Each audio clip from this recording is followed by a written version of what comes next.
We're all here for the same essential reason. We might call it different things.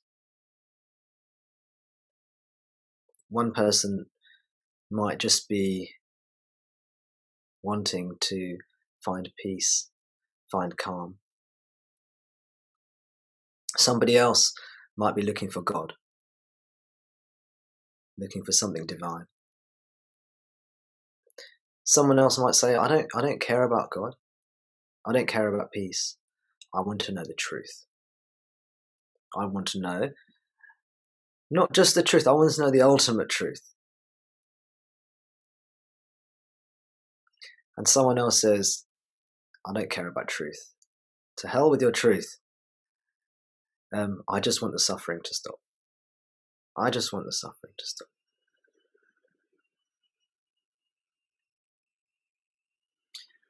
So the teachings that are shared here will hopefully tick all those boxes. But in a way, it also ticks none of them, because what we're talking about is beyond the words. We might use fancy words like ultimate truth or God, or we might speak more plainly. I want to be happy. I want to find peace. I want the suffering to stop. Or we might be philosophical. I want to discover if there is an ego or not, or I want to discover something philosophically.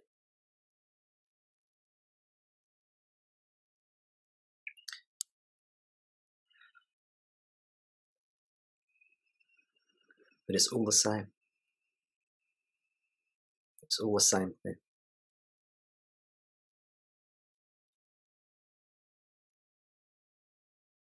We're all looking for that same thing.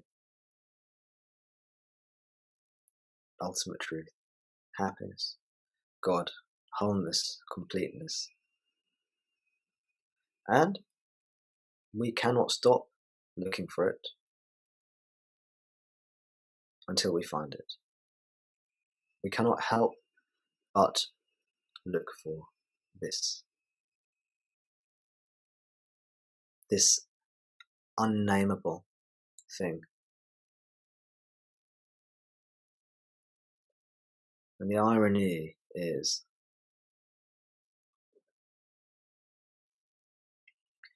what we are looking for is what we are. What we are looking for is what we already are, what already is.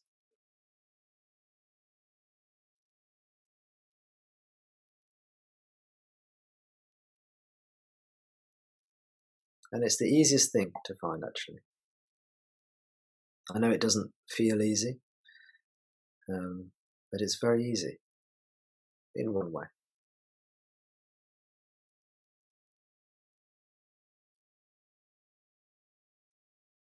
Because it is what we are.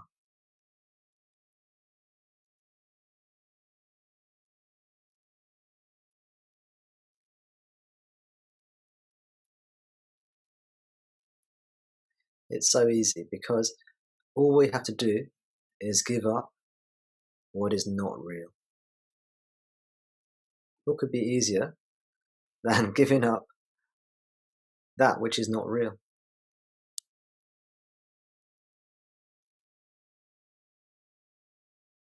It's not even real. It doesn't even exist. So it's easier to give up.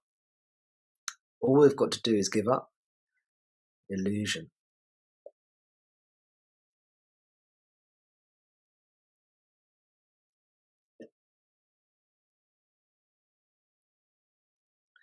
All we've got to do, this is phrasing the same thing slightly differently. See if you resonate. All we've got to do is not take ourselves to be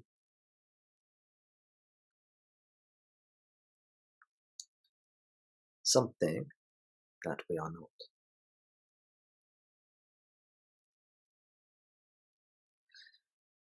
And this is very easy. Why is it so easy? Because deep, deep, deep within us, not superficially, deep, deep, deep within us all, we know what we are already.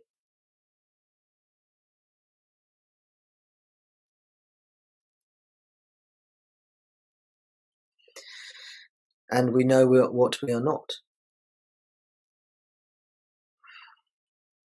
We know we are not limited.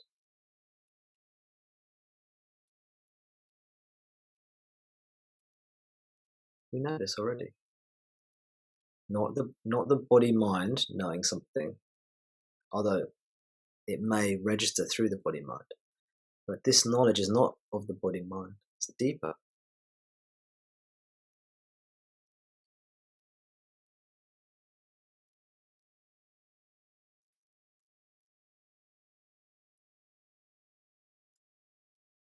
What you are is not limited. You know this. What you are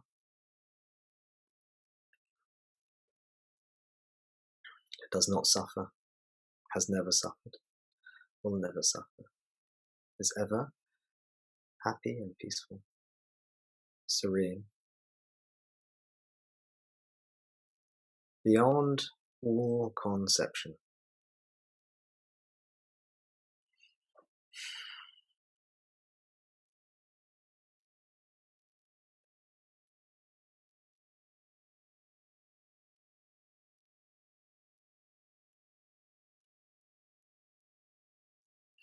So this teaching is just pointing out something to you that you already know. It's a bit like perhaps reading something in a book and then or listening to somebody explain something to you. And as you read this thing in the book, or as somebody explains it to you, you realize, yes, that's right. I knew that already. Yes. You're right. I knew that. But you just put into words what I hadn't put into words. Yes.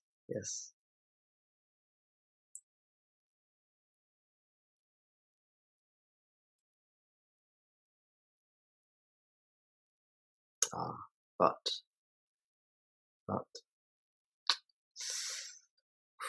what then happens?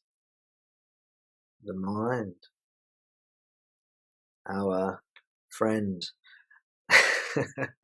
our friend, the mind. We love the mind, don't we? We love the mind.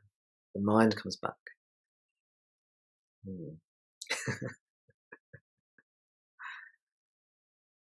Starts thinking about things.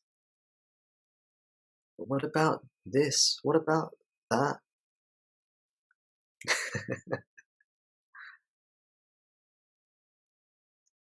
This question, that doubt, another question.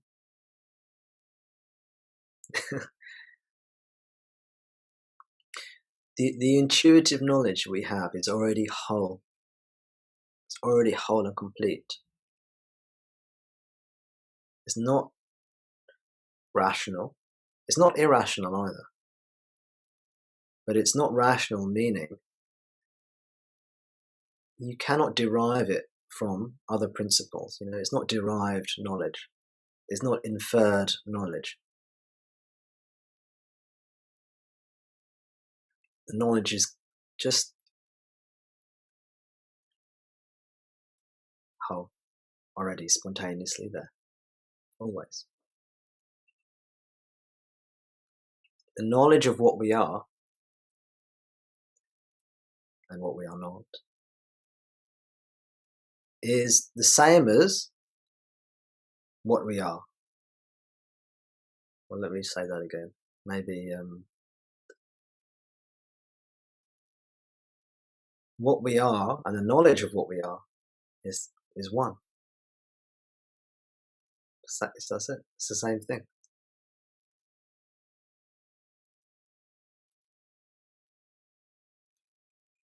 I'm sure there's a better way I could say that, but hey, that's the best I can do right now. Maybe someone listening can think of a better way of saying it than what I'm saying.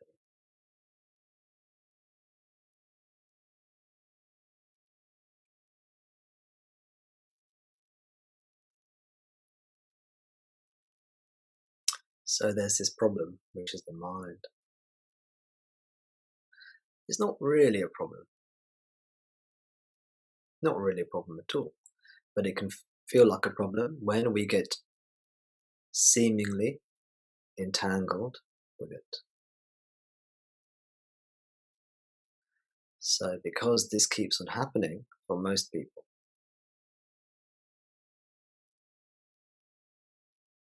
we need, the teachings say, I say, we need a practice.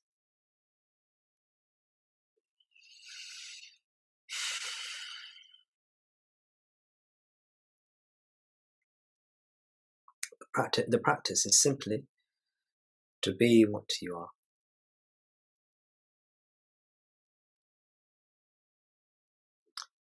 Not much of a practice, I know. No chakras, no 5-step program. No, you don't get a diploma or a certificate to say you've had some training with Tom Das and you're now trained up to teach the practice or anything. Sorry. Don't do any certificates. I'm still waiting for mine.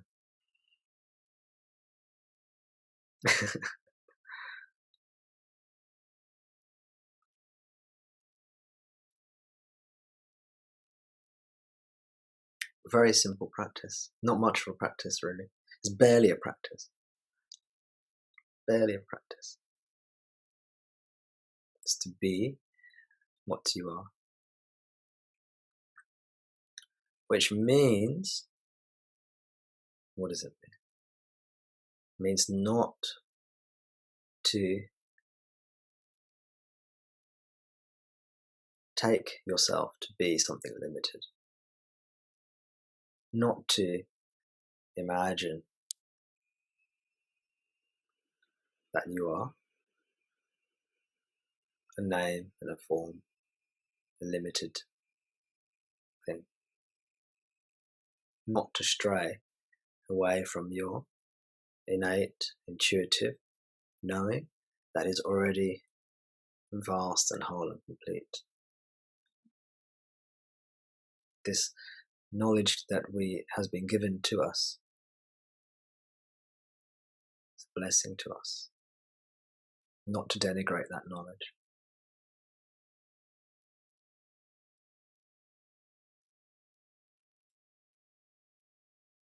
Not to denigrate ourselves. Not to demean ourselves or narrow ourselves. Not that we actually can do these things, but it seems that way. And not to take yourself to be something small. Or even something big. But not to take yourself to be anything with any kind of limitation or boundary.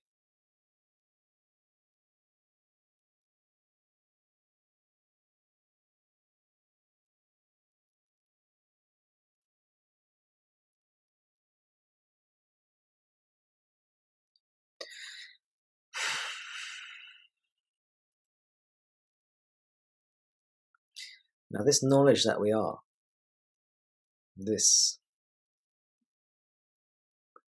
just say that for now. The words are clumsy, but let's just say that for now. This knowledge that we are, it shines more brightly, seemingly, as the mind quietens.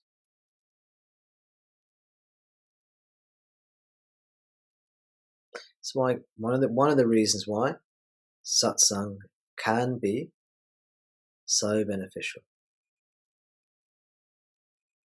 It's one of the reasons why satsang, coming here to satsang, can be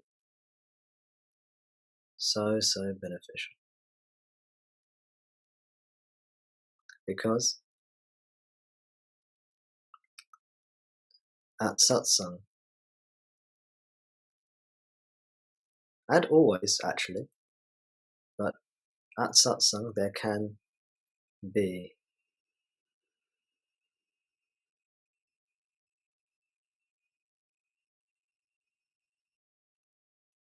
a sharing.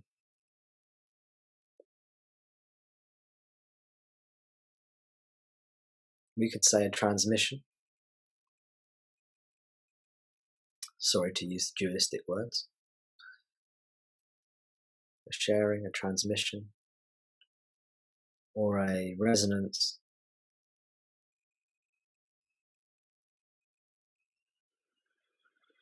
or we could call it an energetic thing, where at satsang, this knowledge that is always totally available,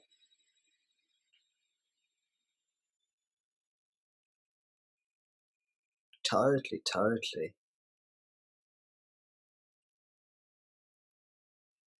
available, more than available, it's everything, it's everything.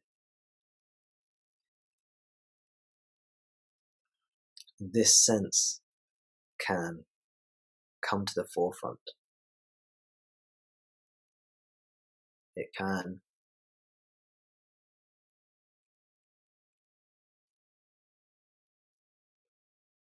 This knowledge that you're beyond all limitation can seem much more obvious, much more palpable for many when they come to satsang.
So I don't know if anyone has any questions today,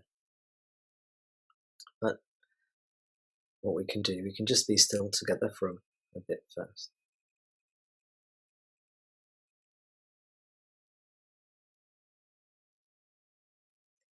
And if anyone has any questions, we can go to them shortly. But let's knowingly abide in our truth.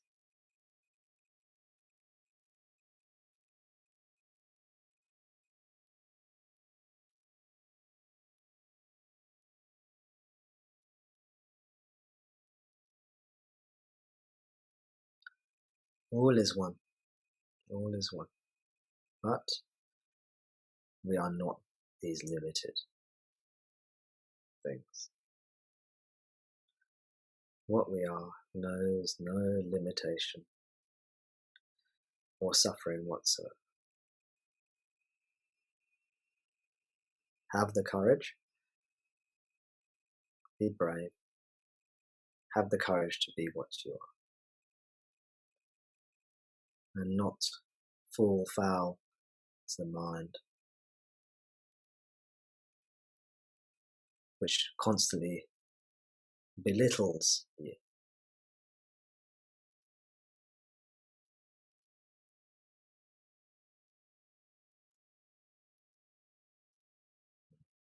Yes, be what you